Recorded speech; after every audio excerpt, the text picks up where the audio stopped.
మొదటి సమూయేలు గ్రంథము 17వ అధ్యాయము మొట్టమొదటి వచనము. ఫిలిష్తీయులు తమ సైన్యములను యుద్ధమునకు సమకూర్చి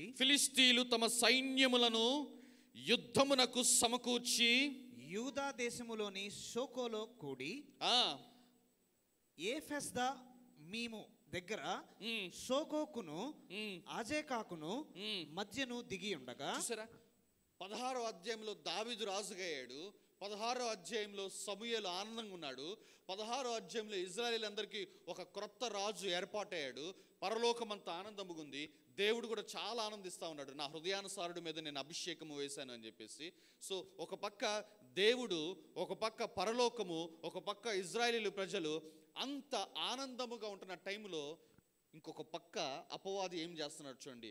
ఆ మొట్టమొదటి వచనములో ఫిలిష్తీయులు ఏంటంట, తమ సైన్యములను యుద్ధమునకు సమకూర్చి. చూసారా, ఒక పక్క ఆనందముగా ఉంటున్నారు, వారికి తెలియకుండా అపవాది ఏం చేస్తుందో చూడండి బిహైండ్ ద సీన్స్. సంగమ, నా మాటలు అర్థమవుతున్నాయి మీకు నేను చెప్పాలనుకుంటుంది. నీవు ఆనందంగా ఉంటున్నావు, నువ్వు చూసుకుంటున్నావు. ప్రతి నెల మొదటి వారం నా జీతము తీసుకుంటున్నావు నువ్వు ఆనందముగా. ప్రతి ఆదివారము మందిరమునకు వస్తున్నావు. నీ మట్టుకు నువ్వు, నీ కుటుంబం మట్టుకు నువ్వు ఆనందంగా గడుపుతున్నావు. కానీ ఏ రోజైనా ఆలోచించావా what is happening in the dark world? అపవాది యొక్క లోకంలో అపవాది ఏమి చేస్తున్నాడని ఎప్పుడైనా ఆలోచించావా? ఇజ్రాయేలుకి ఆలోచన లేదమ్మా. నేను దావీదు అభిషేకించబడ్డాడని చెప్పేసి ఆనందముగా, సంతోషముగా నేను కూడా ఆనందిస్తున్న టైంలో దేవుడు నాతో మాట్లాడుతున్నాడు. కుమారుడా, ఎక్కువ ఆనందించమాక, ఇక్కడ నీకు ఒక విషయం చెప్తున్నాను చూడని చెప్పన్నాడు. ఒక పక్క నీవు ఆనందిస్తున్నావు, ఇంకొక పక్క వ్యతిరేకముగా అపవాది చేస్తున్న పని చూడు అని చెప్పంటాడు. నా మాటలు అర్థమవుతున్నాయా? చదవనమ్మా ఆ మాట మరలా. మొట్టమొదటి వచనము. ఫిలిష్తీయులు తమ సైన్యములను యుద్ధమునకు సమకూర్చి యూదా దేశములోని సోకోలో కూడి ఏఫెస్దం మీము దగ్గర సోకోకును అజేకాకును మధ్యను దిగి ఉండగా. సౌలును ఇశ్రాయేలీయులను కూడి వచ్చి ఏలా లోయలో దిగి ఫిలిష్తీయులకు ఎదురుగా యుద్ధ పంక్తులు తీర్చిరి. సో నువ్వు ఇప్పుడు అనుకుంటున్నావేమో అంత బాగానే ఉందని అనుకుంటున్నావేమో. To somebody this message is a prophetic word. నువ్వు అనుకుంటున్నావు ఇక్కడ అంత బాగానే ఉంది, ఉద్యోగం ఉంది, టైంకి జీతం వస్తుంది, పర్లేదు, ఏవి ఇబ్బందులు లేవు, గడిచిపోతుంది మాకు అని నువ్వు అనుకుంటున్నావేమో. ఈ ఉదయకాల సమయంలో ఒక ప్రవచనాత్మకంగా దేవునితో మాట్లాడుతున్నాడు. నీకు వ్యతిరేకంగా, నీ కుటుంబానికి వ్యతిరేకంగా అపవాది కుయుక్తులు పన్నుతున్నది. To somebody this is a prophetic word. మీలో కొంతమందికి ఇది ఒక ప్రవచనాత్మకమైన వాక్కు.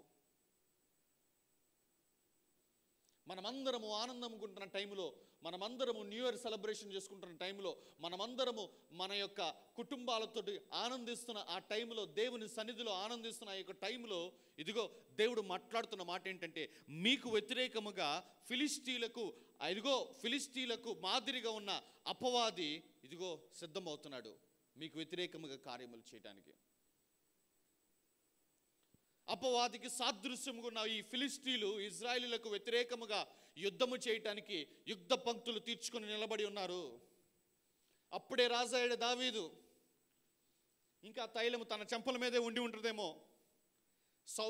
సమూయేలుతో భోజనము చేస్తూ ఉన్నాడు. ఈ లోపు ఒక వార్త అతని చెవిలో పడింది. ఏమిటంటే ఫిలిష్తీయులు యుద్ధ పంక్తులు తీర్చుకొని నిలబడి ఉన్నారు అని చెప్పేసి. అర్థమవుతున్నాయి మీకు నా మాటలు? అయితే మీ అందరితోటి నేను ఇంకొంచెము లోతుగా చెప్తున్న మాట ఏమిటంటమ్మా, ఆ రోజున ఆ ఫిలిష్తీయులు ఒక వ్యక్తిని ఏర్పరచుకున్నారు. గొలియాతు అనే ఒక వ్యక్తిని ఏర్పరచుకున్నాడు. ఈ గొలియాతు అనే వ్యక్తి ఇజ్రాయేల్ అందరితోటి యుద్ధము చేయడు. మీకు అర్థమవుతుందా? గొలియాతు అందరితోటి యుద్ధము చేయడు, ఏర్పరచబడిన వాడితోటి యుద్ధము చేస్తాడు. దేవుని ఆత్మ పొందుకున్న నీవు, దేవుని సన్నిధిలో ఏర్పరచబడిన నీవు తెలుసుకోవాల్సిన విషయం ఏమిటంటే, ఈ గొలియాతు అనే ఆత్మ నీ కుటుంబంలో ఉన్న అందరితోటి యుద్ధము చేయదు, కానీ నీతోటి యుద్ధము చేస్తుంది. చూడండి మాట చూడండి, అదే 17వ అధ్యాయము 8వ వచనం చదవమ్మా. అతడు నిలిచి ఇజ్రాయేలు దండు వారిని పిలిచి యుద్ధ పంక్తులు తీర్చుటకై మీరెందుకు బయలుదేరి వచ్చితిరి? యుద్ధ పంక్తులు తీర్చుటకై మీరెందుకు, చూసారా ఏమంటున్నా? ఇజ్రాయిల్, ఇక్కడ 2వ వచనం చదవం ఒకసారి. సౌలును ఇజ్రాయేలును కూడి వచ్చి ఏలా లోయలో దిగి ఫిలిష్తీయులకు ఎదురుగా యుద్ధ పంక్తులు తీర్చిరి. చూసారా, మొదటి వచనములో ఫిలిష్తీయులు యుద్ధ పంక్తులు తీర్చారు, 2వ వచనములో ఇజ్రాయేలీలు యుద్ధ పంక్తులు తీర్చాడు. అయితే ఈ గొలియాతు అంటున్న మాట ఏమిటమ్మా? ఇప్పుడు 8వ వచనం చదువు. అతడు నిలిచి ఇజ్రాయేలీల దండు వారిని పిలిచి యుద్ధ పంక్తులు తీర్చుటకై మీరెందుకు బయలుదేరి వచ్చారంటున్నాడు. అంటే అర్థం అవ్వాలా, అందరితోటి పోరాడేవాడు కాదు ఈ గొలియాతు, అందరితోటి యుద్ధము చేసేవాడు కాదు ఈ గొలియాతు, అందరి జీవితాలలో జొరబడి శ్రమల పాలు చేసేవాడు కాదు ఈ గొలియాతు. ఎందుకంటే ఈ గొలియాతు ఏర్పరచబడినవాడు, ఈ ఏర్పరచబడినవాడు ఇంకొక ఏర్పరచబడిన వాడితోటి యుద్ధము చేస్తాడు. అర్థమవుతుందా మీకు నా మాటలు? ఎంతమందికి అర్థమవుతుంది నేను చెప్పాలనుకుంటుంది? చదవండి 8వ వచనము. అతడు నిలిచి ఇజ్రాయేలు దండు వారిని పిలిచి యుద్ధ పంక్తులు తీర్చుటకై మీరెందుకు బయలుదేరి వచ్చితిరి? నేను ఫిలిష్తీయుడును కానా?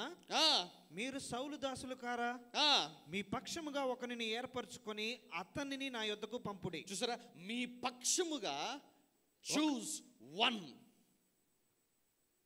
మీ పక్షముగా ఒక్కరిని ఏర్పరచుకొని నా యుద్ధకు పంపించండి. ఎందుకంటే నేను చోజన్ పీపుల్ తోటే బ్యాటిల్ చేస్తాను అంటున్నాడు. అర్థమవుతుందా? ఏర్పరచబడిన వారితోటి యుద్ధము చేసేవాడు గొలియాతు. కుటుంబంలో ఎంతమంది ఉంటే అందరితోటి, చూడండి అమ్మా, మీకు ఈ పాటికి అర్థమవుతూ ఉండాలా. ఒక కుటుంబం ఉంటుంది, ఆ కుటుంబంలో పెద్ద అవ్వచ్చు, ఆ కుటుంబంలో ఆ భార్య అయి ఉండొచ్చు, లేదంటే ఆ కుటుంబంలో పెద్ద కుమారుడు చిన్న కుమారుడు, బట్ సంహౌ ఆ కుటుంబంలో ఒక వ్యక్తికి మాత్రం తరచు ఒకటి తర్వాత ఒకటి జరుగుతూ ఉంటుంది. మిగతా వాళ్ళు బాగానే ఉంటారు. అన్యులు ఏమనుకుంటారంటే జాతక దోషం అనుకుంటారు, క్రైస్తవులు ఏమనుకుంటారంటే దయ్యం పట్టింది వీడికి అనుకుంటారు. బట్ ఈ ఉదయకాలం దేవుడు మాట్లాడుతుంది ఏంటంటే గొలియాతు ఆ వ్యక్తి మీద దాడి చేస్తున్నాడు. ఎందుకంటే ఆ కుటుంబంలో ఆ వ్యక్తి ఏర్పరచబడినవాడు. Come on now, give God some praise.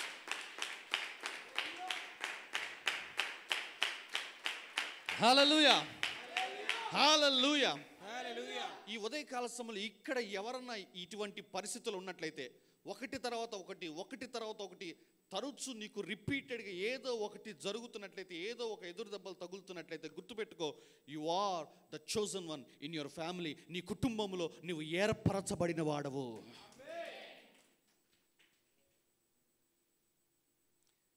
అందరు బాగానే ఉన్నారు కదా, నాకెందుకు ఇట్లా జరుగుతుంది, నీకెందుకు ఇట్లా జరుగుతుంది తెలుసా? నువ్వు ఏర్పరచబడిన వాడవు.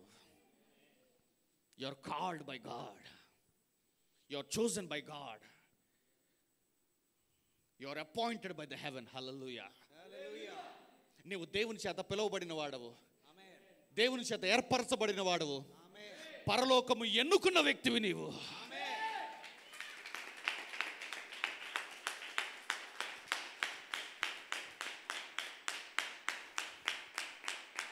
హల్లెలూయా.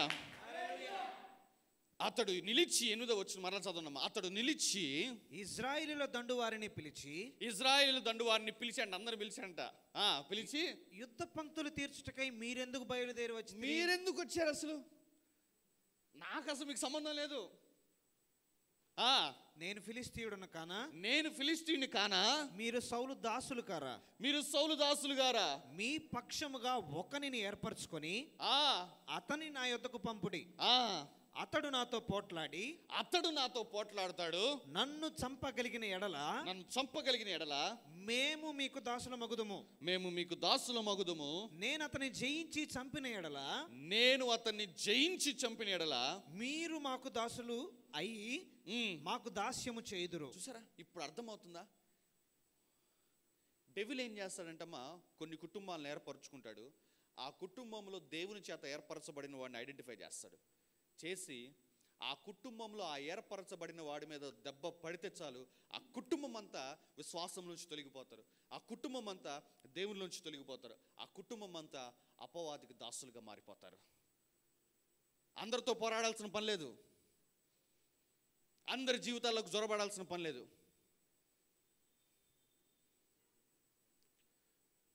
నేను ఈ మాటలు మీకు చెప్తున్నానంటే నా ఆత్మతో చెప్తున్న మాట ఏమిటంటే, ఇక్కడున్న మీ అందరూ మీ కుటుంబములలో ఏర్పరచబడిన వారని చెప్తాను నేనైతే.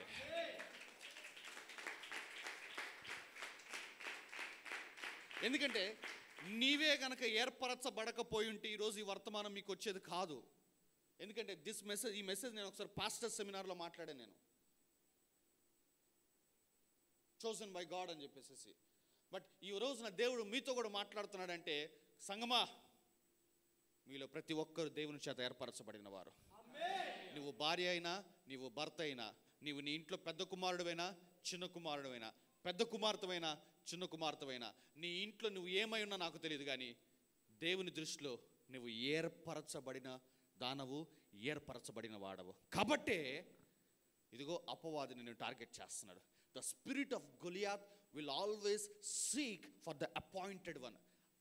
గొలియాతు ఆత్మ అందరి దగ్గరికి వెళ్ళదు, కానీ గొలియాతు ఆత్మ ఏర్పరచబడిన వాడి యొద్దకే వెళుతుంది. ఎందుకంటే ఈ గొలియాత్ అనేవాడు కూడా ఏర్పరచబడిన వాడు కాబట్టి. దేవుడు ఇజ్రాయేలీలందరి కొరకు ఒక వ్యక్తిని ఏర్పరిచి రాజుగా అభిషేకిస్తే, అపవాది ఏం చేస్తుందంటే, ఓహో, ఇజ్రాయేలీలందరి కొరకు ఒక వ్యక్తిని నువ్వు రాజుగా ఏర్పరచావా, ఇదిగో ఇక్కడ నా లోకంలో కూడా నేను ఒక వ్యక్తిని ఏర్పరుస్తున్నానని చెప్పేసి అన్నాడు. చూసారా, తైలము నీ మీదకి రాగానే ఆనందపడమాక. తైలము నీ మీదకి రాగానే, దేవుని దర్శనం నీ మీదకి రాగానే, దేవుని వాక్కు నువ్వు వింటుంటే ఆనందపడుతున్న నీతో నేను మాట్లాడుతున్న మాట ఏమిటంటే, గుర్తుపెట్టుకో, there is a Goliath in your way. నీ మార్గంలో గొలియాతు పొంచి ఉన్నాడు నేను ఎదుర్కోవటానికి.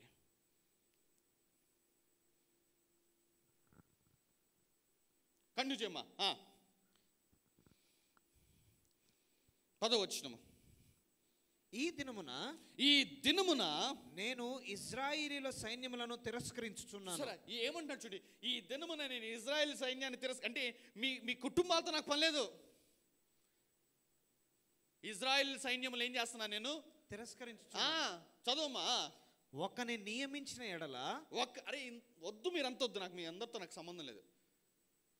ఒక్కని నియమించిన ఎడల వాడును నేనును పోట్లాడుదుమని ఆ ఫిలిస్తీయుడు చెప్పుచూ వచ్చెను. చూసారా, ఈ పాటికి అర్థమైపోవాలమ్మా. స్పిరిట్ ఆఫ్ గొలియాతు ఆత్మ అందరితోటి కలహించే వ్యక్తి కానే కాదు. ఈ గొలియాతు ఆత్మ ఏర్పరచబడిన వారి వైపే అతని అడుగులు వేస్తూ ఉంటుంది. ఏ వ్యక్తి మీదైతే తైలము కుమ్మరించబడుతుందో, ఏ వ్యక్తి మీదైతే పరిశుద్ధాత్మ అభిషేకము వస్తుందో, ఏ వ్యక్తి అయితే ప్రభు చేత ఏర్పరచబడుతూ ఉంటాడో, నేను చెప్తున్నానమ్మా, ఆ వ్యక్తి యొద్దకు వచ్చేదే గొలియాతు ఆత్మ. అండ్ ఈ ఉదయకాల సమయంలో నేను చెప్తున్నానమ్మా, if you have encountered the anointing of God, దేవుని యొక్క అభిషేకమును నువ్వు ఎదుర్కొన్నట్లయితే, గుర్తుపెట్టుకో, ఆ అభిషేకము తర్వాత, ఆ అభిషేక కూడిక తర్వాత నువ్వు ఎదుర్కోవాల్సింది గొలియాతునే.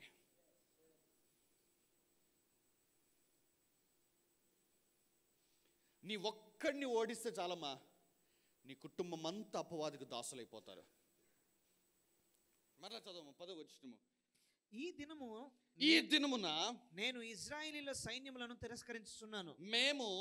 నేను ఇజ్రాయేలీల సైన్యములను తిరస్కరించుచున్నాను. ఒకని నియమించిన ఎడల వాడును నేనును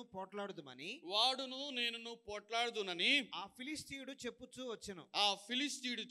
వచ్చెను. సౌలు ఇజ్రాయేలీలందరూ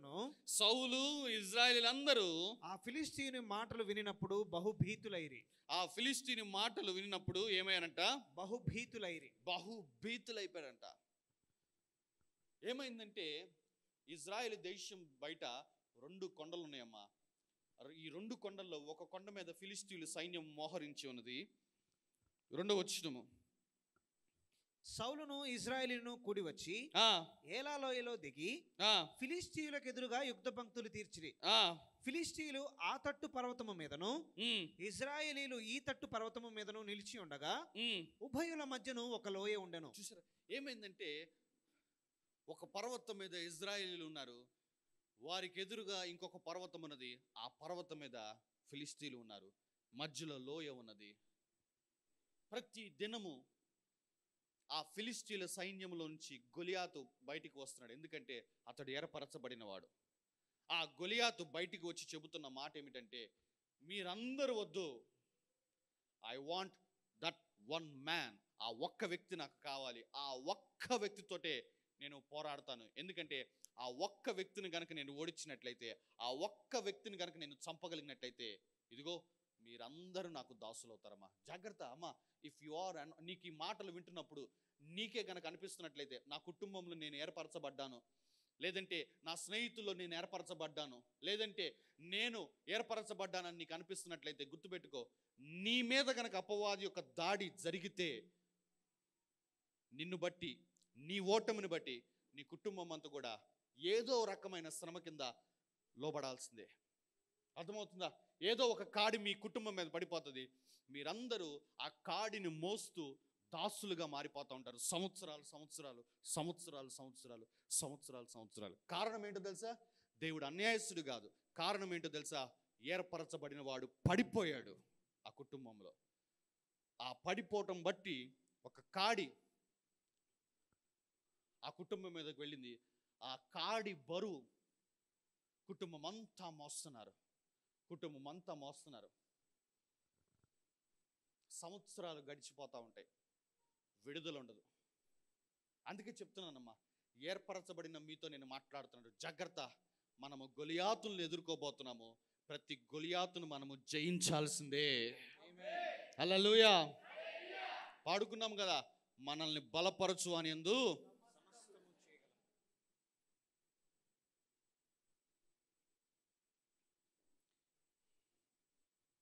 16వ వచనం చదవమ్మా. ఆ ఫిలిష్తీయుడు ఉదయమునను సాయంత్రమునను బయలుదేరుచు 40 దినములు తన్ను తాను అగుపరుచుకొనుచు 40 days జరుగుతుందమ్మా. ఇజ్రాయెల్ సైన్యం అంతా 40 days పర్వతం మీద ఉన్నారు. ఫిలిష్తీయుల సైన్యం అంతా 40 days పర్వతం మీద ఉన్నారు. ఏం జరుగుతుందో తెలుసా? ప్రతిరోజు గొలియాతు ఎగుస్తున్నాడు, వస్తున్నాడు. ఒకరిని పంపించండి, మీ అందరితో నేను ఇప్పుడు ఫస్ట్ రోజు అడిగాడు రాలేదు, రెండో రోజు అడిగాడు రాలేదు, 10 రోజులు అయిపోయినాయి, 15 రోజు అయిపోయింది, విసుగు పుట్టి సరే రండి అందరం పోట్లాడదాము అని చెప్పేసి అన్నాడా? అనలా. 40 రోజులైనా 400 రోజైనా ఏర్పరచబడిన వాడు ఏర్పరచబడిన వానితోటే కలహిస్తాడు. 40 days డైలీ అగ్గుపడుతున్నాడంట గొలియాతు. ఏ ఒక్క ఇజ్రాయేలు సైన్యము మీద, ఏ ఒక్క ఇజ్రాయేలీయుడి మీద అతడు ఈట కానీ బాణము కానీ కత్తి కానీ చూపలేదు. అతడు వెతుకుతుంది ఎవరి కోసమో తెలుసా? అతడు నిరీక్షిస్తుంది ఎవరి కోసమో తెలుసా? ఏర్పరచబడిన వాడి కోసం మాత్రమే. ఈ ఉదయకాల సమయంలో సంఘములో పరిశుద్ధాత్మ అభిషేకము పొందుకున్న ప్రతి ఒక్కరితో నేను మాట్లాడుతున్నానమ్మా. You are called by God. నువ్వు దేవుని చేత పిలువబడ్డావు. And the devil is seeking you. అపవాది గొలియాతు ఆత్మ నిన్ను వెతుకుతున్నాడు, నీ కోసము నిరీక్షిస్తున్నాడు. సంగమా, ఒకవేళ ఆ మార్గంలో నువ్వు ఆ గొలియాతుని ఎదుర్కొనే పరిస్థితి వస్తే గుర్తుపెట్టుకో, నీ ఓటమి నీ కుటుంబం ఓటమి అవుతుంది. నీ ఓటమి నీ తర్వాత 10 తరాల ఓటమిగా మార్చబడుతుంది.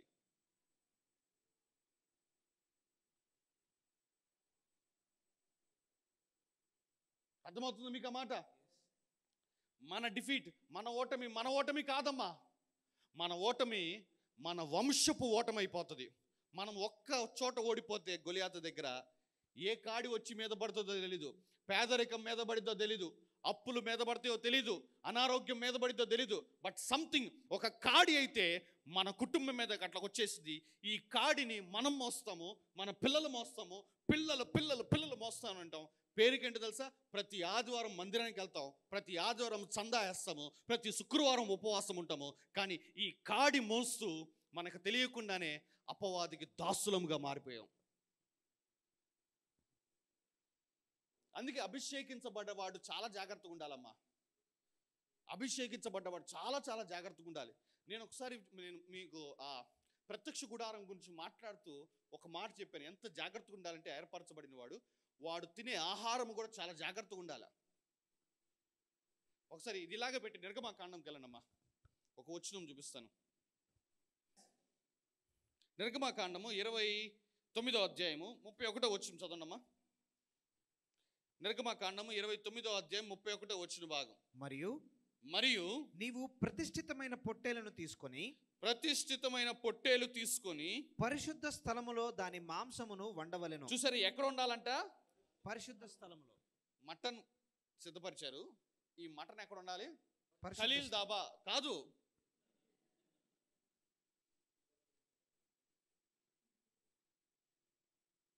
ఒక ఏర్పరచబడిన వాడికి నీవు వండే ఆహారము, ఆ స్థలము కూడా పరిశుద్ధము కూడా అంటున్నాడు. చదువుమా. అహరోను అతని కుమారులు ప్రత్యక్షపు గుడారము యొక్క ద్వారము దగ్గర ఆ పొట్టేలు మాంసమును గంపలోని రొట్టెలను తినవలెను. చూసారా, అహరోను అతని కుమారులకు వండే ఆ యొక్క ఆహారము మాంసం ఎక్కడ ఉండాలంటే 31వ వచనంలో పరిశుద్ధ స్థలములో దాని మాంసము వండాలి. చూసారా, ఒక ఏర్పరచబడిన వాడు తినే ఆహారము ఎక్కడ వండాలో కూడా దేవుడు ఎందుకు చెప్తున్నాడంటే ఇందుకే చాలా జాగ్రత్తగా ఉండాలమ్మా. ఇక్కడున్న అందరితో నేను ఇక్కడ పాస్టర్ గురించి మాట్లాడటం లేదమ్మా. ఐ బిలీవ్ నేను ఏర్పరచబడిన వాళ్ళతోనే మాట్లాడుతున్నానని చెప్పి నేను నమ్ముతున్నాను. నేనైతే మీరు తినే ఆహారపు చోటు చాలా జాగ్రత్తగా కూడా ఉండాలి.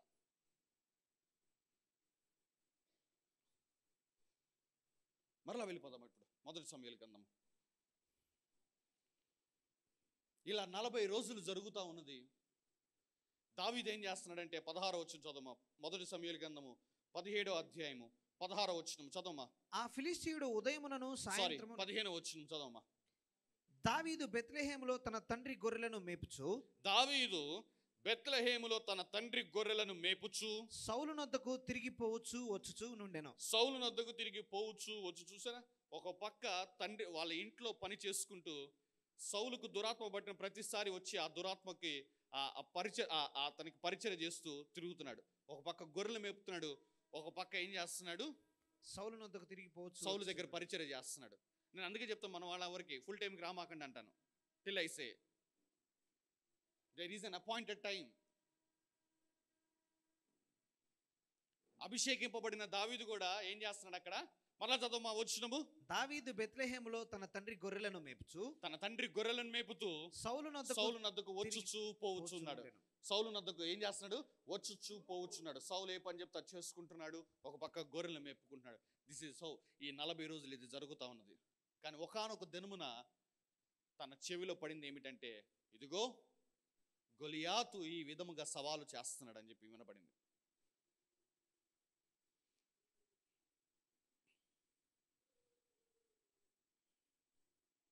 24వ వచనం చదవమ్మా.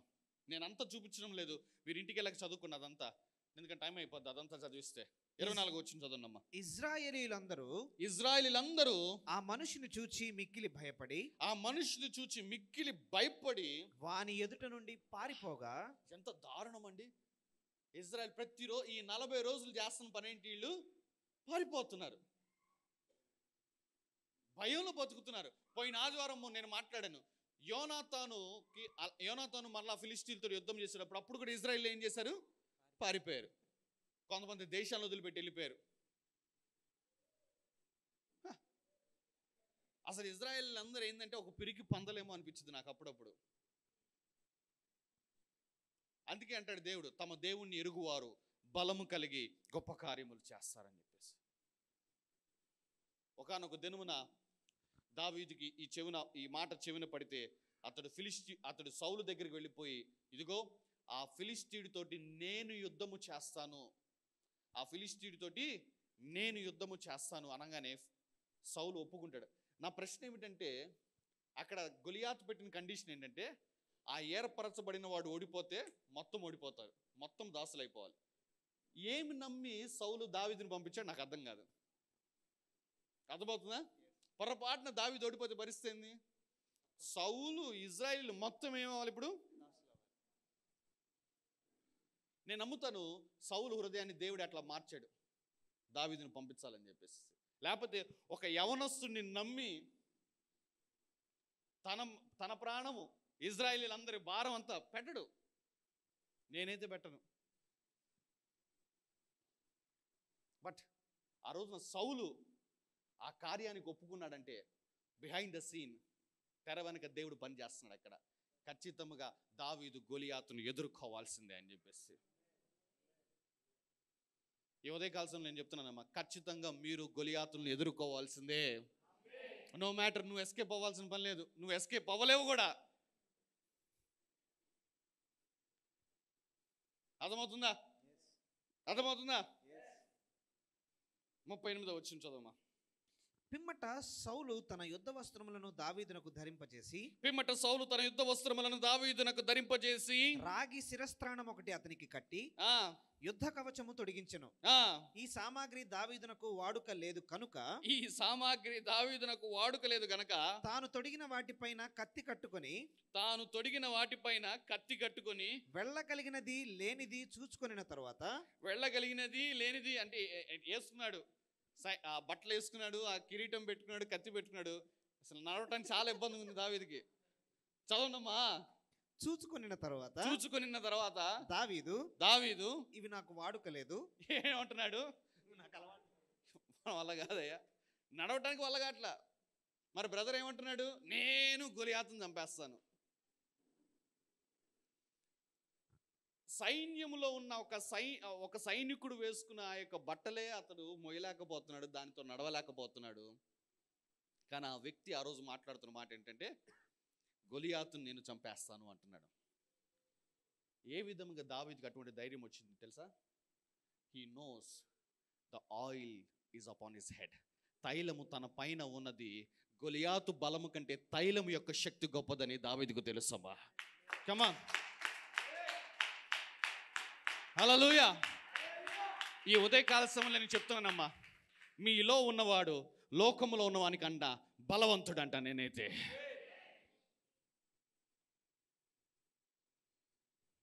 నువ్వు నమ్ముతావో లేదో తెలీదు, నీ మీద తైలం ఉందంటే చాలమ్మా, అది పర్వతమైనా సరే పక్కకు జరగాల్సిందే. అది పర్వతమైన పక్కకు జరగాల్సిందే. నీవు ఏర్పరచబడిన వాడు, నీ వాక్కు, నీ మాట పరలోకము లోబడాల్సిందే నీ మాటకి, అంతే. నువ్వు ఎంతటి చదువుకున్న జ్ఞానవో, చదువులేని దానివో, నీకు డబ్బు ఉందో లేదో, నీకు వాక్యపు లోతులు తెలుసో వాక్యము తెలీదో, ఇదంతా అనవసరం. పరలోకానికి తెలిసింది ఒకటే, ఏర్పరచబడిన వాడు భూమి మీద ఒక మాట మాట్లాడితే అది చేయాల్సిందే మనం, అంతే. ఎందుకంటే it is a mandate in the heaven. అది పరలోకంలో ఒక వాక్, అంతే.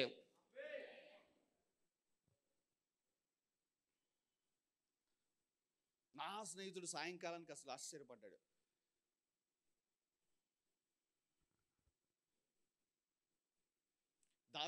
దావీదు కూడా ఆ రోజు అదే ధైర్యం వచ్చింది. వస్త్రాలు వేసుకున్నాడు, నడవలేకపోతాం. చదువు అయ్యి ఒకసారి అది వచ్చిన మరలా. ఈ సామాగ్రి దావీదునకు వాడుకలేదు కనుక 38 నుంచి చదువు. సామాగ్రి ఏంటో కూడా చదువుకుందాం. పిమ్మట సౌలు తన యుద్ధ వస్త్రములను దావీదునకు ధరింపజేసి రాగి శిరస్త్రాణం ఒకటి అతనికి కట్టి ఎందుకంటే నాకు తెలిసి ఉంటాడు ఆ కట్టి యుద్ధ కవచము తొడిగించెను. మళ్ళీ కవచం తొడిగించి ఈ సామాగ్రి దావీదునకు వాడుకలేదు కనుక తాను తొడిగిన వాటిపైన కత్తి కట్టుకొని వెళ్ళగలిగినది లేనిది చూసుకున్న తర్వాత, ఏంటంటే నడిచాడు. అసలు ఇది నడవగలవా లేదా ఇది అని చెప్పేసి దావీదు ఇవి నాకు వాడుకలేదు, ఎక్స్క్యూజ్ మీ, నాకు ఇది వాడుకలేదు, వీటితో నేను వెళ్ళలేనని దావీదు సౌలు ముందు క్యాట్ వాక్ చేస్తున్నట్టున్నాడు మామూలుగా. వీటితో నేను వెళ్ళలేనని సౌలుతో చెప్పి వాటిని తీసివేసి తన కర్ర చేత పట్టుకొని ఏటి లోయలో నుండి 5 నున్నని రాళ్లు ఏరుకొని తన యొద్దనున్న చిక్కములో నుంచుకొని వడిసెల చేత పట్టుకొని ఆ ఫిలిష్తీయుని చేరువకు పోయెను. చూసారా, ఎవ్రీథింగ్ హి లెఫ్ట్. ఒక 5 రాళ్లు, చిన్నపిల్లలు ఆడుకున్న ఒక 5 రాళ్లు ఏరుకుని పోయాడంట. అవతల ఆ ఫిలిస్తీయుడు డాలు పట్టుకోవడానికి ఒక వ్యక్తి, ఆ ఫిలిస్తీయుడు అంతా ఎట్లాగుండంటే రాగితోటి అతడు ఇదై ఉన్నాడు. ఒకసారి 17వ అధ్యాయము 4వ వచనం చదవమ్మా. గాతువాడైన గొలియాతు అను ఒక సూర్యుడు ఒకడు ఫిలిష్తీయుల దండులో నుండి బయలుదేరుచుండెను. అతడు 6 మూళ్ల జానడి ఎత్తు మనిషి. అతని తల మీద రాగి శిరస్త్రాణం ఉండెను. అతడు యుద్ధ కవచము ధరించి ఉండెను. ఆ కవచము 5,000 తులముల రాగి ఎత్తు గలది. మరియు అతని కాళ్లకు రాగి కవచము, అతని భుజముల మధ్య రాగి బల్లం ఒకటి ఉండెను. అతని ఈట కర్ర నేతగాని దోనె అంత పెద్దది. మరియు అతని ఈట కొన 600 తులముల ఇనుము ఎత్తుగలది. ఒకడు డాలు మోయిచు అతని ముందర పోవు. చూసారా ఎట్లాగున్నాడు చూడండి, ఇతని యొక్క డిస్క్రిప్షన్ చూడండి ఎట్లాగున్నదో. మొత్తము రాగితో ఉన్నాడు. అతని ఈట 600 తులముల ఇనుము అంట. బా, ఒక తులం ఇనుము ఎంత బరువు ఉంటుందో, 600 తులము ఇనుము అంటే ఎంత బరువు ఉంటుందో అర్థం చేసుకోండి. ఒక డాలు పట్టుకుని ముందు నడుస్తున్నారు. ఇటువంటి ఒక జైంట్ని ఎదుర్కోవటానికి బ్రదర్ గారు 5 రాళ్ళు తీసుకుని వెళ్ళాడు. ఏం తీసుకెళ్ళాడు?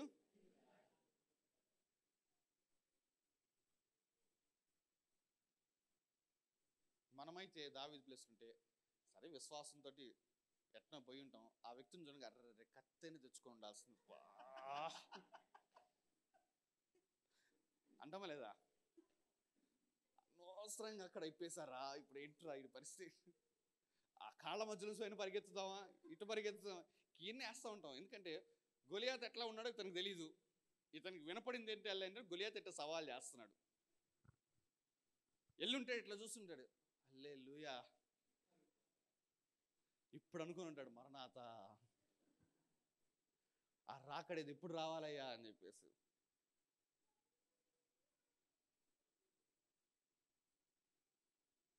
ఒక 5 రాళ్ళు తీసుకొని ఒక మహాయోధుడితోటి తలబడటానికి ఒక వ్యక్తి ఎట్లా వెళ్ళాడు తెలుసా? తనకి యుద్ధాభ్యాసం లేదు, తన యుద్ధ విద్య లేదు, రాజు కుటుంబంలో పుట్టినవాడు కాదు, కత్తి కూడా వాడుకలేదు. బట్ హౌ కమ్, ఏ విధముగా గొలియాతును ఎదుర్కోవడానికి వెళ్ళాడంటే he believed in the anointing of God. దేవుని అభిషేకం మీద నమ్మకము విశ్వాసమును కలిగి ఉన్నాడు అతనంతే. ఈరోజు మనకు లేనిది అదే. అన్ని భాషల్లో మాట్లాడుతున్నాం మనం అందరం. దాని అర్థం ఏంటి? మన మీద అభిషేకం ఉన్నది, మన మీద తైలం ఉన్నది. తైలము మన మీద ఉన్నది అనటానికి గుర్తు ఏమిటంటే అన్య భాషలతో మాట్లాడటమే. మరి తైలము ఉన్న నీవు ఎందుకు భయపడుతున్నావు నీ సమస్యలు చూసి? తైలము ఉన్న నీవు ఎందుకు కృంగుదలలోకి వెళ్ళిపోతున్నావు? ఈ రోజున దేవుడు నీ కన్నులను తెరుస్తున్నాడమ్మా. తైలము కలిగిన నీవు ఏ మాత్రము కృంగుదలలోనికి, నిరుత్సాహములోనికి, భయములోనికి వెళ్ళాల్సిన అవసరత లేనే లేదు. Hallelujah, hallelujah, hallelujah. To cut the story short, కథ అంతా చిన్నగా ముగించి ఒక్క లైన్లో ముగించేద్దామంటే 50వ వచనం చదవమ్మా. 50వ వచనం చదవమ్మా. దావీదు ఫిలిష్తీయుని కంటే బలాఢ్యుడై. ఏంటంటమ్మా? దావీదు ఏంటంట? ఫిలిష్తీయుని కంటే బలాఢ్యుడై. ఒక్క నిమిషం. ఫిలిష్తీయుడి కంటే బలాఢ్యుడై, ఖడ్గము లేకయే వడిసెలతోను రాతితోను ఆ ఫిలిష్తీయుని కొట్టి చంపెను. గొలియాతుని ఏం చేశాడంట? కొట్టి చంపెను. చంపటం పక్కన పెట్టి ఆ మొట్టమొదటి మాట చదువుతావా?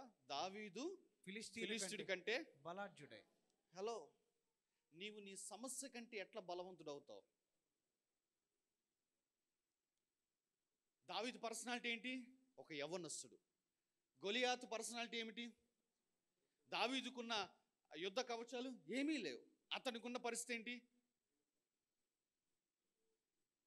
నీకన్నా నువ్వు ఎదుర్కోగలిగిన దానికంటే పెద్ద కష్టం నీ మీదకి వచ్చింది, అదే గొలియాతు. మరి ఏ విధముగా ఆ కష్టమును జయించగలిగిన బలమును పొందుకుంటావు? దావీదు ఏమయ్యాడంటే, చదవమా మాట, ఫిలిష్తీయుని కంటే బలాఢ్యుడై. అప్పటి వరకు ఇజ్రాయేలీలందరూ అనుకున్నారంట ఫిలిష్తీయుడే బలవంతుడు, గొలియాతే బలవంతుడు, గొలియాతు బలవంతుడని వాడిని చూచి పారిపోతున్నారు. కానీ ఆ రోజున దేవుడు వారి యొక్క అంచనాలను తారుమార్చాడు. వాడికంటే దావీదుని బలవంతుడిగా దేవుడు చేసి చూపించాడు. How come? ఎట్లాగయ్యాడు దావీదు బలవంతుడు? ఏ విధముగా దావీదు బలవంతుడయ్యాడు? What is the weapon that David carried in the battlefield? ఆ యొక్క యుద్ధ భూమిలో, ఆ యొక్క శ్రమలో దావీదు తీసుకుని వెళ్ళిన ఆ యొక్క ఆయుధం ఏంటి? రాళ్ళు కావమ్మా. చూపిస్తాను చూడండి, ఒక మాట చూపిస్తాను చూడండి అమ్మా.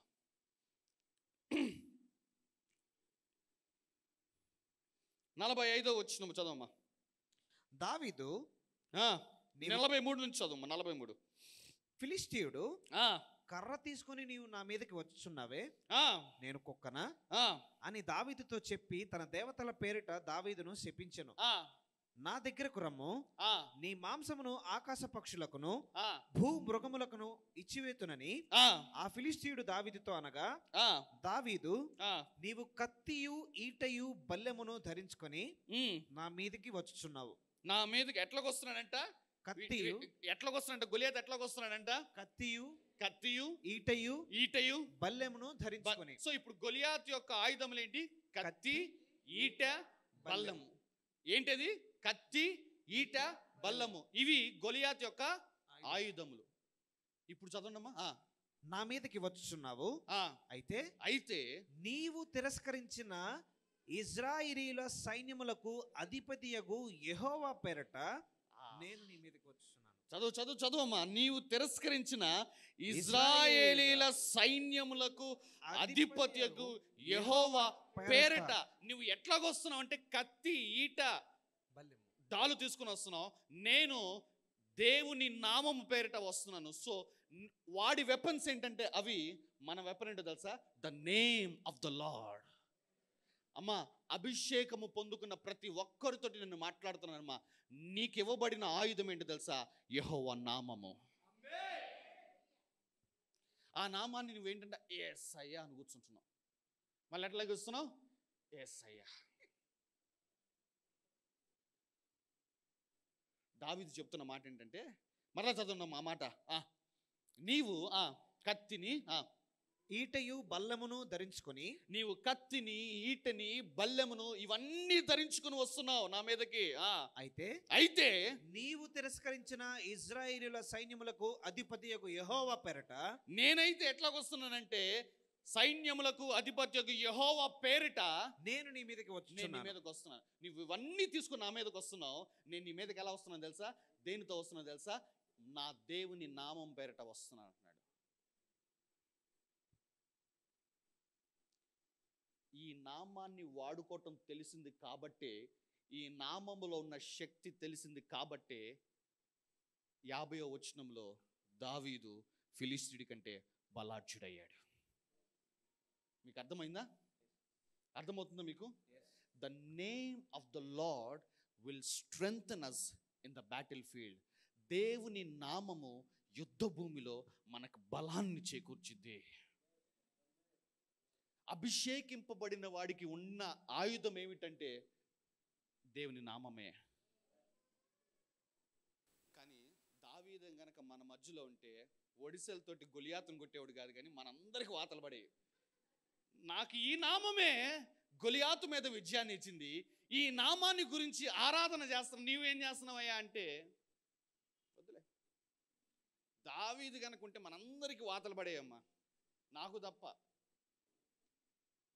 Because I know the name of the lord. నాకు తెలుసు యెహోవా నామము యొక్క శక్తి ఏంటో. నూతన నిబంధనలో అపోస్తుల కార్యం కలిగిన ఒక మాట చూపిస్తాను. అపోస్తుల కార్యము 3వ అధ్యాయము 16వ వచనం చదవమా. ఆయన నామమందలి విశ్వాసం మూలముగా, ఆయన నామము అందలి విశ్వాసం మూలముగా, ఆయన నామమే మీరు చూచి ఎరిగి ఉన్న వీనిని బలపరిచెను. చూసారా, దావీదును బలపరిచింది యెహోవా నామము. ఇక్కడ పుట్టుకతోటే అవిటి వాడైన ఒక వ్యక్తి 3వ అధ్యాయం మొట్టమొదటి వచనం చదవమా. పగలు పగలు 3 గంటల ప్రార్థన కాలమున పేతురును యోహానును దేవాలయమునకు ఎక్కి వెళ్ళుచుండగా పుట్టినది మొదలుకొని కుంటివాడైన ఒక మనుష్యుడు మోసుకొని పోబడుచున్నారు. ఆ అధ్యాయంలో ఏం జరిగిందంటే ఆ మనుష్యుడు స్వస్థత పొందాడు.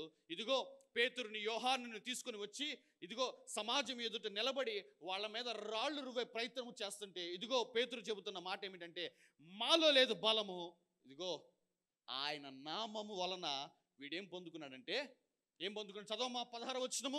ఆయన నామం అందరి విశ్వాస మూలముగా ఆయన నామమే మీరు చూచి ఎరిగి ఉన్న వీనిని బలపరిచిన. చూసారా, ఆ పుట్టుకతో అవిటి వాడినైనా వ్యక్తిని బలపరిచింది ఏంటో తెలుసా? ఆయన నామం. ఆయన నామము యందలి విశ్వాసము, ఆ నామము వీడికి బలముగా మారిపోయిందమ్మా. ఇదిగో సంగమా, నేను చెప్తున్నామ్మా, దేవుని నామం మీద నీకు ఎంత విశ్వాసం ఉందో నాకు తెలియదమ్మా. ఒక మాట చెప్తానమ్మా, నువ్వు ఎంత నమ్మకం పెట్టుకుంటే, ఎంత విశ్వాసం పెట్టుకుంటే అంత బలాన్ని నువ్వు పొందుకుంటావు. ఇక్కడ వాడు పుట్టుకతో కుంటివాడంట. అంటే వాడు పుట్టంగానే వాడు ఫిక్స్ అయిపోయాడు. వాడు కానీ వాడు కుటుంబం కానీ ఫిక్స్ అయిపోయాడు ఏంటంటే వీడి లైఫ్ లాంగ్ అవిటివాడు. సో వీడు లేచి నడవటం ఏంటి? అసాధ్యము. కానీ ఆ రోజున ఆ అసాధ్యమును సాధ్యము చేసుకున్నాడు. ఎట్లాగ తెలుసా? ఆ నామము వీడికి బలాన్ని అనుగ్రహించిందమ్మా. నీకు ఏది అసాధ్యమో నాకు తెలియదమ్మా. నెలకి ₹1,00,000 సంపాదించడం నీకు అసాధ్యమేమో. సంగమా, గుర్తుపెట్టుకో, నీ అసాధ్యమును సాధ్యము చేసే ఆ గొప్ప శక్తి ఇదిగో ఆ నామములో ఉన్నది.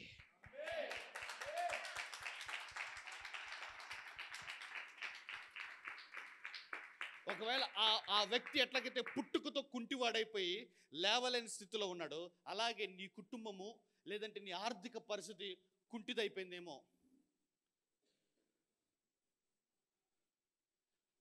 ఆ నామము యందలి విశ్వాసము, ఆ నామము నీ ఆర్థిక పరిస్థితిని, కుంటుపడిపోయిన నీ ఆర్థిక పరిస్థితి లేచి నిలబెట్టగలదు. డేవిడ్కి తెలుసమ్మా. అందుకే కర్ర, ఈట, కేడము అది తీసుకొని వస్తుంటే, ఇన్ని పట్టుకొని వస్తున్నావు. నీకు విషయం తెలుసా? నేను ఎట్లాగ వస్తున్నాను తెలుసా? నా దేవుని నామం పేరట వస్తున్నాను. విశ్వాసులకి ఇది తెలీదు. పాస్టర్ గారు, కొబ్బరి నూనె మీద ప్రార్థన చేసేవారా? దేని మీద ప్రార్థన చేసేవాలి? ఓ పారాషూట్ డబ్బా తీసుకొస్తాను నా మొఖాన. విశ్వాసుల వల్లనే పారాషూట్ హెయిర్ ఆయిల్ బాగా అభివృద్ధిలోకి వచ్చింది నేను అంటాను. నిజం. పట్టుకోరాటంతే. ఎవరైనా ఎట్టు వస్తున్నారంటే నాకు అక్కడి నుంచి అర్థమైపోద్ది ఏంటంటే బ్లూ కలర్ బాటిల్ బయటకు వచ్చి చూడు అని చెప్పేసి.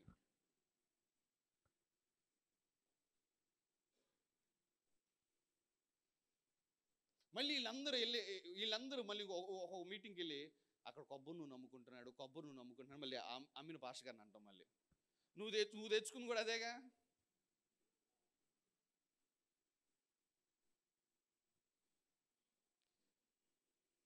పుట్టుకతో కుంటివాడు వాడు. ఎవడు? పుట్టుకతో. లేచి నిలబడటం అనేది వాడికి కల్లో కూడా ఎప్పుడు వచ్చి ఉండదు. వాడు ఏ రోజు కూడా కలగానే ఉన్నాడు నేను లేచి నడుస్తానని చెప్పేసి. ఫిక్స్ అయిపోయింది. వాడి కుటుంబము, వాడికి చుట్టూ ఉన్న సర్కిల్ ఫిక్స్ అయిపోయారు. అరే, నీకు ఉద్యోగం కూడా ఎవరు, నిన్న మేము పోషించలేం, నువ్వు రోజు దేవాలయం దగ్గర కూర్చొని అడుక్కుంటా ఉండాలిరా. నువ్వు అడుక్కొని ఆ చిల్లర డబ్బులు తీసుకొని దాంతో నువ్వు బతకటమే. ఇది ఫిక్స్ అయిపోయింది. కానీ ఆ రోజున పేతురు యోహాను వైపు వాడు తేరి చూస్తున్నాడు. అట్లా వెండి బంగారం మా యుద్ధ లేదు, కత్తి కర్ర ఈట మా యుద్ధ లేదు అన్నాడు దావీదు. పేతురు అన్నాడు, వెండి బంగారం నా యుద్ధ లేదు, నా యుద్ధ ఉన్నది ఏంటి తెలుసా? యేసు నామము, the name of the lord. యెహోవా నామము బలమైన దుర్గమని అందుకే రాశాడమ్మా. యేసు నామమున నడువనగానే ఎప్పుడైతే ఆ మాట అతను చెవిన పడిందో, ఆ నామం మీద ఎప్పుడైతే విశ్వాసం పెట్టుకున్నాడో, ఏ రోజు జీవితంలో లేని శక్తి, సామర్థ్యం పొందేసుకున్నాడమ్మా. ఎట్లాగంటే దిక్కును లేచి నడిచాడంట. గట్టిగా కూడా చప్పట్లు కొడదాం ఒకసారి. Come on now, give God some praise. Hallelujah. Hallelujah. Hallelujah.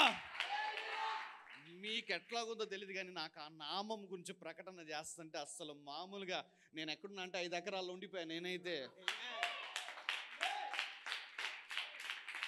కొంతమంది వాళ్ళ సొంత ఇళ్లలో ఉన్నారంటాను, కొంతమంది వాళ్ళ సొంత కారుల్లో ఉన్నారంటాను, కొంతమంది వాళ్ళ సొంత బంగారమును కొనుక్కున్నారంటాను. నేనైతే come on now, give God some praise.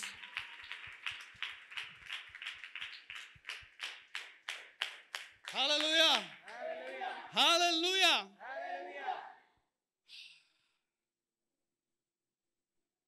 దేవుని నామము దావీదుని ఫిలిష్తీయుడి కంట బలార్జున చేసింది. ఈ రోజున ఆ నామము మీ వైపు చూస్తుంది, మిమ్మల్ని మీ పరిస్థితుల కంటే బలవంతులుగా చేయటానికి. ఆ నామానికి అప్పగించుకుంటావని నువ్వు. The name of the Lord is waiting for you to strengthen you. యెహోవా నామము నీ కొరకు ఎదురు చూస్తుంది ఈ ఉదయకాల సమయంలో. ఎందుకంటే నిన్ను నీ పరిస్థితి కంటే బలపరచడానికి.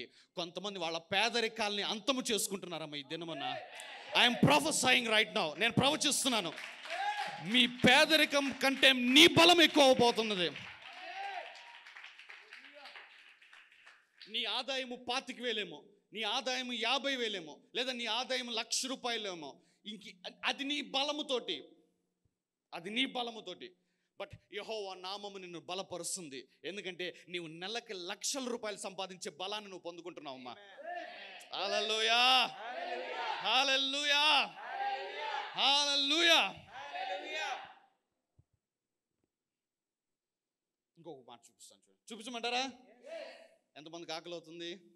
నాకైతే నా శత్రువుని చంపే ఆకలి నాకు కలుగుతుందమ్మా. నాకైతే ఎవరో తెలుసా నా శత్రువు? మీ మీద దాడి చేస్తున్న ప్రతి అపవాది నా శత్రువుగా నేను ఎప్పుడో ఫిక్స్ అయిపోయాను. ఈ రోజున నేను దావీదు సింహాన్ని చీల్చినట్టుగా, మీ ఎలుగుబంటిని చీల్చినట్లుగా మీ మీద దాడి చేస్తున్న ప్రతి అపవాది శక్తిని ఈ రోజున నేను ఈ సమయంలో చీల్చి వేస్తున్నాను యెహోవా నామం పేరిట. రైట్ నౌ ప్రతి కాడి విరిగిపోవునుగాక, ప్రతి అపవిత్రాత్మ వదిలిపోవునుగాక, ప్రతి లేమి దారిద్రము వదిలిపోవునుగాక. హల్లెలూయా, హల్లెలూయా.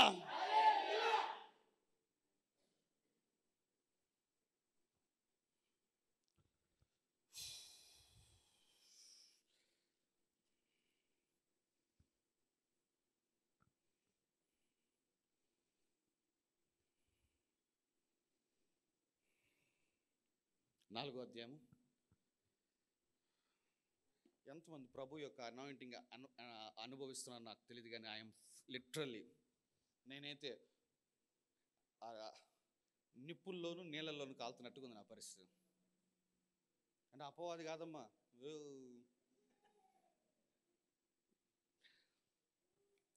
అపోస్తుల కార్యము 4వ అధ్యాయము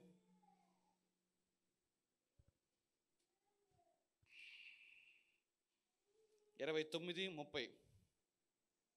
అపోస్తుల కార్యము 4వ అధ్యాయము 29-30 వచనాలు చదవండమ్మా. ప్రభువా, ప్రభువా, ఈ సమయమునందు వారి బెదిరింపులు చూచి. ఏంటంట? ఈ సంఘం మీద కూడా ఆ రోజు గొలియాతు దాడి చేస్తున్నాడు, బెదిరిస్తున్నాడు. ఏ విధముగా అయితే దావీదుని ఇజ్రాయేలీని బెదిరించాడో అదే విధముగా మరలా బెదిరింపులు చేస్తున్నాడు.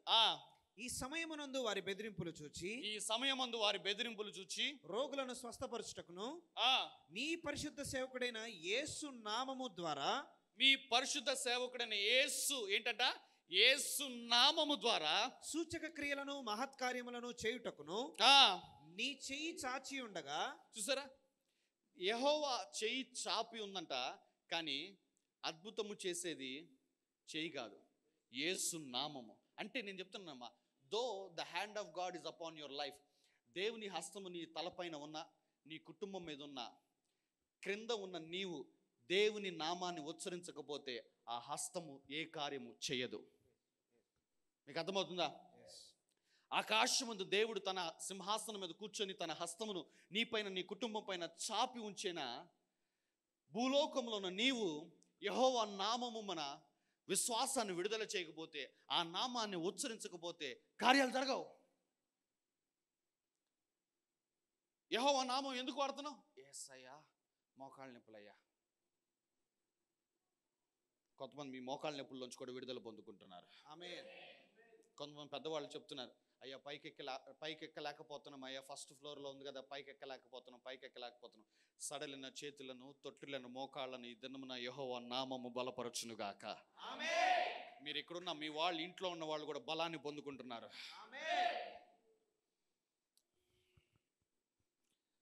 ఏమంటున్నాడు? ఈ సమయమందు వారి బెదిరింపులు చూచి, చదవమ్మా మాట మరలా. ఈ సమయమునందు వారి బెదిరింపులు చూచి రోగులను స్వస్థపరచుటకును మీ పరిశుద్ధ సేవకుడైన యేసు నామము ద్వారా సూచక క్రియలను మహత్కార్యములను చేయుటకును. సూచక్రియలు మహత్కార్యాలు చేయడానికి ఏం కావాలంటే యేసు నామము. నీ జీవితంలో అద్భుతాలు చేయాలంటే కావాల్సింది యేసు నామమే. నీ చెయ్యి చాచి ఉండగా, చూసారా, చెయ్యి చాపి ఉన్నాడు, కానీ యేసు నామము ద్వారానే అద్భుతాలు జరుగుతాయమ్మా. వాగ్దానం ఉన్నది హస్తము వలె, కానీ యేసు నామము ఎప్పుడైతే నువ్వు వాడతావో, యేసు నామములో ఎప్పుడైతే విశ్వాసాన్ని విడుదల చేస్తావో, ప్రతి సూచక క్రియ, ప్రతి అద్భుత కార్యం నీ జీవితంలో నెరవేరుతుంది. హల్లెలూయా. పుట్టుకతో కుంటివాడంట వాడు. అసలు నాకు అది వదలబుద్ధిగా అట్లా. వాడి కళ్ళలో కూడా ఎప్పుడు నడుచున్నాడు అమ్మా, కళలో కూడా ఎప్పుడు నడుచున్నాడు. ఫిక్స్ అయిపోయాడు, నేను బ్రతికినంత కాలము ముష్టెత్తుకోవాలి, నాకు పిల్లనివ్వరు, నా కుటుంబం నన్ను ఆదరించదు. సో నేను తినాలన్నా, నేను బ్రతకాలన్నా దేవాలయం దగ్గరికి జనాలు వస్తూ ఉంటారు కాబట్టి అమ్మా రూపాయి, అమ్మా రూపాయి, అమ్మా రూపాయి, ఫిక్స్ అయిపోయారు. అలా ఫిక్స్ అయిపోయిన ఒక వ్యక్తిని యెహోవా నామము బలపరిచింది. ఈ రోజున నిన్ను బలపరచడానికి కూడా యెహోవా నామము సిద్ధముగా ఉన్నది. దావీదు ఫిలిష్తీయుడి కంటే బలాఢ్యుడయ్యాడు. ఈ రోజున మీలో అనేకులు మీ పరిస్థితుల కంటే, మీ శత్రువుల కంటే బలాఢ్యులుగా మారబోతున్నారు.